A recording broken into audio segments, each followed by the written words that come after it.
તો ગાઈઝ આજે અમે આવ્યા છે ઉમરકુઈમાં એક એવું મંદિર જોવા માટે કે જે આખું વડમાંથી બનાવવામાં આવ્યું છે, જ્યાં હનુમાન દાદાજીનું મંદિર છે એ જોવા માટે આવ્યા છે. તો ચાલો તમને બતાવું.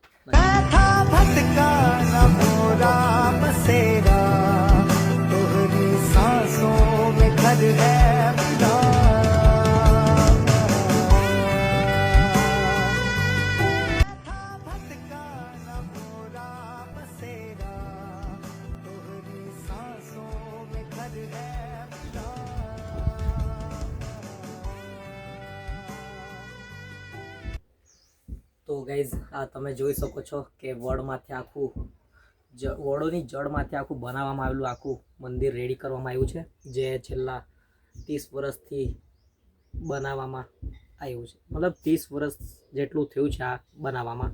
તો આ તમે જોઈ શકો છો ગાઈઝ. બાકી વ્યૂ તો બહુ મસ્ત છે અંદરથી.